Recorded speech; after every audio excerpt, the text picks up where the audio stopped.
آپ کسی بھی کافر کو بلا کے پوچھیں کہ تم اسی مورتی کی عبادت کرتے ہو کیا، بولیں گے نہیں، اس کو تو ہم بچا دیتے ہیں، ارے ہم تو پرماتما کو سجدہ کرتے ہیں، یہ تو ہمارے سامنے ایسے مورت رکھی ہوئی ہے، تو وہ بھی تو یہی کام کر رہے ہیں اور ہم بھی پھر یہی کام کرنے لگے، تو ہم میں اور ان میں فرق کیا رہے گا؟ دوسری بات، بہت سارے لوگ ایک غلط فہمی کے شکار ہوتے ہیں کہ ہم جو بزرگوں کے مزار پہ جاتے ہیں تو ان کو خدا نہیں مانتے ہیں بلکہ ان کو سفارشی بناتے ہیں اللہ کے یہاں۔ تو اس طرح سے بھی ہم میں اور مشرکین مکہ میں کوئی فرق نہیں، کیونکہ مشرکین مکہ سے لوگ جب کہتے تھے، اللہ کے رسول صلی اللہ علیہ وسلم نے جب فرمایا کہ تم ان کی عبادت کیوں کرتے ہو، یہ تو پتھر کے بت ہیں، تو وہ کہتے تھے کہ ان کی عبادت نہیں کرتے ہیں بلکہ ان کو اللہ کے یہاں سفارشی مانتے ہیں، ہؤلاء شفعاؤنا عند اللہ، یہ اللہ کے نزدیک ہماری سفارش کرنے، ہماری بات پہنچانے۔ تو پھر ان مشرکین مکہ میں اور ہمیں کیا فرق رہے گا؟ ہم کہہ رہے ہیں کہ بزرگان دین ہماری بات پہنچا رہے ہیں، وہ کہتے تھے کہ یہ بت پہنچا رہے ہیں، بات تو ایک ہی ہے، زمانے کا فرق ہے اور انداز کا فرق ہے، تو یہ بھی شرک ہے۔ اتنے کانفیڈنس کے ساتھ یہ لوگ پبلک کو بیوقوف بناتے ہیں کہ کوئی کیا ہی کہے۔ جب بھی کسی کافر سے سوال ہوتا ہے کہ کیا تم اس مورتی کو پوجتے ہو، تو وہ بولتے ہیں کہ نہیں، ہم تو پرماتما کی پوجا کرتے ہیں، لیکن وہ مورتی اسی پرماتما کے کروڑوں اوتاروں میں سے کسی ایک کی ہی ہوتی ہے۔ وہ پرماتما کی ہی مورتی بناتے ہیں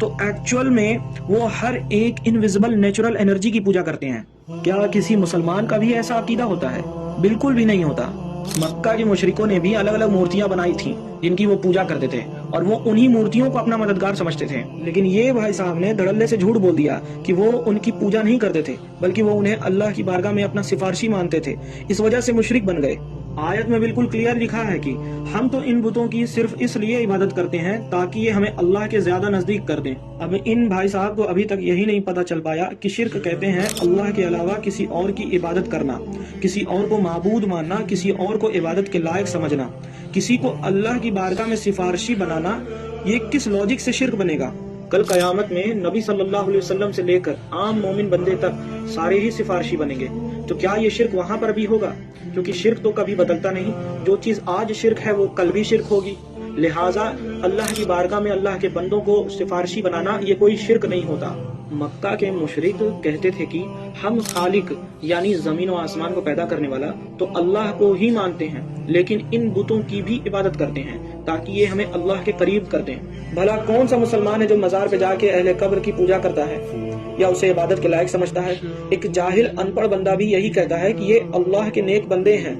عبادت تو صرف اللہ کی ہوتی ہے۔ مکہ کے مشرکوں کی یہ بات جھوٹی تھی کہ ان کے بت انہیں اللہ کے قریب کر سکتے ہیں، ان کی سفارش کر سکتے ہیں، کیونکہ بتوں پہ تو اللہ کی لعنت ہوتی ہے، اور وہ لوگ ناشکرے تھے کیونکہ وہ اللہ کی نعمت کھاتے تھے اور اللہ کو خالق مانتے تھے، لیکن پھر بھی اپنے بتوں کی عبادت کرتے تھے۔ اور یہ بھائی صاحب نے ان مشرکین کو مسلمانوں سے ملا دیا،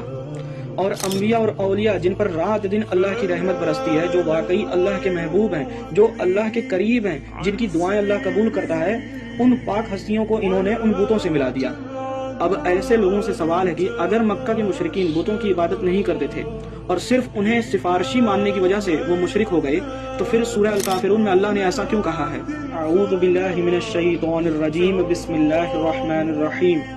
تم فرماؤ اے کافروں، میں ان کی عبادت نہیں کرتا جنہیں تم پوجتے ہو، اور تم اس کی عبادت کرنے والے نہیں جس کی میں عبادت کرتا ہوں، اور نہ میں اس کی عبادت کروں گا جسے تم نے پوجا، اور نہ تم اس کی عبادت کرنے والے ہو جس کی میں عبادت کرتا ہوں۔